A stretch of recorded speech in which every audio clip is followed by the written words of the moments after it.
Welcome back everyone to the KD Ratio.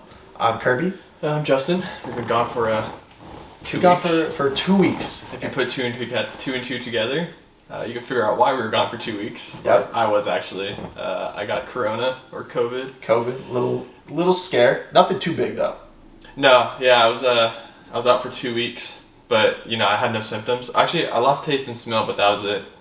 How is that not to be able to taste or smell anything? It was weird. It was weird because if I was eating something sweet or spicy or something, I knew it was sweet or spicy, but I couldn't pinpoint any of the flavors in it. Would you say that is that some thunder? No. Or a trash can? Trash can probably. Would you say that it's one of those things that you kind of don't really notice until it's gone? Like when you I don't want to say stub your toe because that's pretty fast recovery. But when you can't, when you hurt your leg and you can't walk and you're like, shit, man, or even say with quarantines where you're we didn't appreciate going out as often. Well, but on the very lower scale of it. I guess. You don't realize how important your hand is until you break 5 bones in your hand and it's gone for a couple months. But yeah, that's true. It's one of those things where the way I noticed, it kind of came on slowly. Yeah. And then I kind of just noticed I couldn't taste anything. And I couldn't smell anything. And then once I started noticing, I tried looking for things that had a really strong scent to them. Like garlic or bleach? No, scented candles. Oh. I'm not going to inhale bleach. Not to those extremes. Yeah. Yeah, scented candles. I was just I can't smell this. But it was only gone for I think 5 or 6 days. Oh, that's cool. But the scary thing is I had no symptoms. Huh. So if I was getting tested once a week just to be safe. Yeah. And keep everyone around me safe. And if I wasn't doing that, then I literally would have never known I had it. And I probably would have given it to so many people. I was going to say, I haven't been tested just because I should probably get an antibody test. Because I'm pretty sure I got it back before it was labeled COVID. Because I remember over at campus, they called it the plague. They were everyone's getting this weird illness. It only took me out for 3 days. I was just out of it, dead. I don't remember if I couldn't taste or smell. So but I haven't been sick then. And I can't smell normally just because of allergies or shit. Mm-hmm. So I can taste fine. Yeah, it was, I don't know. I just didn't get any of the symptoms. Did you? Or none of the serious symptoms, rather. Yeah. But in your time in self quarantine, did you do anything new? Get anything new? Dead. Oh, you're talking about my Lulus? I am talking about your Lulus. Yeah. Well, I didn't get them during quarantine. I got them after because I'm responsible. But yeah, it's based off your recommendation. Beautiful. I was at Fashion Valley in San Diego. Yep. And I was kind of just walking through. I was doing some shopping. Yeah. And I saw the Lulu store. And I was like, you know what? You've been recommending Lulus for probably a good 3 to 4 months. Yeah. At least. About it. And I looked at the store. I'm like, I'm here to shop. I'm going to go in here. I'm going to check these out and see if I like them. Yeah. I went in there. And, I didn't really know what to think. Yeah. It's to me, clothes are just clothes. Right. I don't really wear, fancy clothes a lot. But I felt them, and I'm like, I'm going to buy them. Yeah. Took them home, put them on. They're amazing. Life changing. They're amazing. Yeah, I think you get the more cotton ones. Though, right? I've had mine.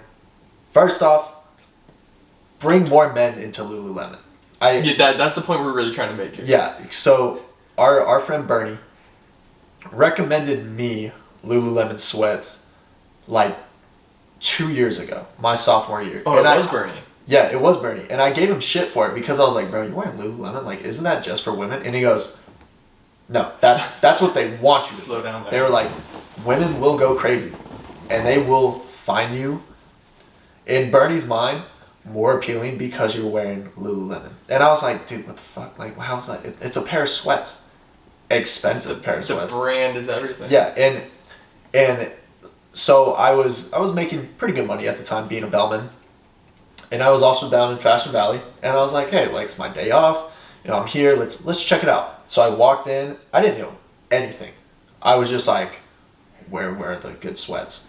And I asked one of the coworkers. I was like, oh, like, or the workers, and I was like, oh, like, can you recommend me some sweats? You know, I'm just trying to, you know, when it's rainy out like it is now, I'm trying to put them on and kind of like be antisocial as shit. Yeah. And she found me the perfect pair, and I've worn them at least once a week for 2 years. Still great quality. One downside is pricing. I know that they're a little up there in price, but you know what? It's worth every fucking penny. Have you seen the movie Soul? Nah, I haven't. Okay. For those out there, it's a movie from Pixar that just, I think they dropped it like beginning of December, maybe mid-November. I don't really remember when. I just remember that kind of fucked up my life. It kind of like, spoiler alert, moral of the story is basically just to live your life, be present, like enjoy every little like thing, because you don't know when it's gonna get taken away. Pretty basic, standard, like you know, especially in quarantine and COVID, it's like, you know, we're all bundled up. You know, you could still live. It's just not to the fullest extent. So I get it. Is it one of those things where it's like, whatever situation you're in, always make the most of it? Yeah, like make the most of it. You know, wake up, smell the roses. You know, enjoy the sunshine, all that. I see what you do in Pixar. Here's what you're doing that you don't see. There's like 7 and 8 year olds out there, kids that are learning, and I know they're getting fucked up off this movie. They're having like 1/8 of their life crisis. Wait. Don't do the math, because I know it's not. It's like, these kids are so young. They're just thinking like, when do I get to fucking color in a whale again? And now they're sitting there like, I have to figure out my life now. Like, what if I fall? Like, what if I die? Like, am I going to be meaningless? Like, if you're 7 and 8, learn fucking cursive again. Bring back cursive. I am going to be 100% honest. Yeah. I don't think there's a 7 or 8 year old who's rethinking their life right now. That's what, like, they shouldn't be, and I feel like Pixar is not doing this on purpose, because I'm 22. I watched it, and I sat there and pondered. I was like, should I be doing more with my life? But it's also one of those things where, like, think back to some, like, Disney, Pixar movies that, well, I guess Disney and Pixar were separate when we were younger, but... Yeah. Like, look back at their movies. There are some movies that were released when we were kids that had some really deep messages. Like what? But I don't think, like, well, Toy Story has a lot of, like, well, I mean, Disney movies are kind of known for, like, their underlying, like, there's a good morals, there's like a messages, good moral theme behind. Yeah, every single Disney, well, I wouldn't say every single one, but actually I would say every single one, because the foundation to any good story and stuff made for kids to provide like a good theme for them. So it's like, you know, with Toy Story, it's like, appreciate your friends. I could be totally off. I haven't seen this shit. But as a kid, did you actually recognize that message? No. Because as a kid, you're just like, oh, like, this is just a cool movie. Like, they're toys going on an adventure. See, that's... But you always have those, like, little life lessons that are, like, but that's the weirdest part. I feel like those are simpler examples to where it's like, you know, I can't think of one off the top. But since we're talking about Toy Story, like, you see Toy Story and it's like, oh, like, you know, get along with people you don't get to, and like, it might be your best friend, and like, all that stuff. But Soul is so out there, like, they fucking Hail Married that message to where it's like, I feel like a kid watching that, you wouldn't really like like, if you're real young and you're like, oh, like, there's a cat and like there's like a guy who plays piano and stuff like that. But if you're kind of in that like 10 to like 11 to 12 range, to where it's like you're starting to go through like stages of puberty, and you're starting to get like some deep thoughts, I'd be in a fucking panic as a kid. Yeah. Cause like that's the age where they kind of start, like, it's maybe a little bit later, like 12, 13. That's the age where they kind of start planting like careers and like the idea of a career into kids' minds. Yeah, and it's like, moral of the story, like, moral of like the theme from Soul is live your life, and like, beautiful, especially in this time that we have. But at the same time, like, I watched it with my good friend, my coach's girlfriend, and and my buddy's uncle. And we were all sitting there, and you just, like, our faces were like, this is a fucking movie. Like, this is a kid's movie. Like, it's like, live your life. Don't put milestones on what you want to do, because the main character based his whole, like, life off this one waking moment. Like, once he got this gig, he succeeded in his mind. Instead of, like, looking at all the past successes and, like, accomplishments that he has had. So he was really happy up to the point when he got this job. Because he got the gig, and then he was like, why don't I feel great? Why don't I feel like LeBron James winning a fucking championship? And then the lady that he had the gig with, she was like, she basically said a very wise tale of like, hey man, like, it's not about this one singular moment. It's about the big picture. Mm-hmm. Which, like, is still, in my mind, such a, like, huge theme for Pixar to throw out. Which I liked, because I'm a very, like, deep thinking person. So I saw that, and I panicked, and I was like, oh, but, like, and now we're here. Like, we're doing a podcast, and, like, this has been a dream. Actually, something I've thought about a lot before we even talk about this. Yeah. I'm convinced. You know how there's people out there who say, yeah, you know, all they want is, like, a decent house, a nice family, and, like, decent paying jobs. Yeah. Like, to live, like, relatively comfortable. Yeah. I think that's a lie.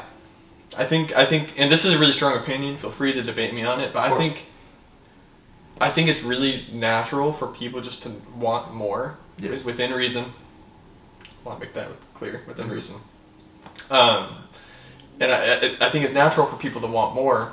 So I think people now who say they'd be satisfied with that, I think a lot of those people might end up really unhappy after they reach that point. Yeah. Because, like, yeah, you reach that point, next 3 to 5 years, like, you're happy, you're raising your family.